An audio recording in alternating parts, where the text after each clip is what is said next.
వెన్నెల అయితే తన రూమ్లో అలా పడుకుంటుంది. ఇక వెన్నెల అలా పడుకున్న తర్వాత ఒక దొంగ అయితే వెన్నెల రూమ్లోనికి వచ్చి ఇలా కనబడతాడు. దాంతో వెన్నెలకు ఒక్కసారిగా స్పృహ లేచి ఎవర్రా నువ్వు అని చెప్పి అంటుంది. అయినా సరే వాడు మాట్లాడకుండా మౌనంగా ఉంటాడు. ఇక ఎవరు నువ్వు ఆగు అని చెప్పి వెన్నెల అయితే వాడిని పట్టుకుంటుంది. అయినా సరే వాడు వెన్నెల నుండి తప్పించుకొని పారిపోవడానికి ప్రయత్నిస్తాడు. అలా వాడైతే మెట్లు దిగుతూ ఉంటాడు. ఇక వెన్నెల అయితే రే ఆగరా ఆగు, దొంగ దొంగ అంటూ గట్టిగా అరుస్తుంది.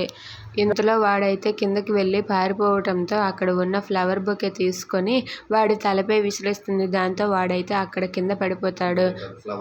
దాంతో ఇంట్లో వాళ్ళందరూ వచ్చేసరికి వాడు అక్కడ అలా పడి ఉండటంతో అక్కడ ఉన్న వాళ్ళ తాతయ్య అయితే చూస్తారు. ఇక రే ఎవర్రా నువ్వు, లెగరా లెగరా అని చెప్పి అన్నా సరే వాడైతే లేవడు. ఇక వాళ్ళ తాతయ్య అయితే కిందకి ఒంగొని వాడికి ప్రాణం ఉందా లేదా అని చెప్పి చూసేసరికి వాడైతే ప్రాణాలను కోల్పోతాడు. అది చూసి వాళ్ళ తాతయ్య అయితే ఏంటి వెన్నెల ఇది, వాడిని ఇలా చంపేస్తావా, మీ ఇంట్లో దొంగ పడితే పోలీసులకి చెప్పాలి కానీ ఇలా చంపేస్తావా అని చెప్పి అంటాడు. అది విని వెన్నెల షాక్ అవుతుంది.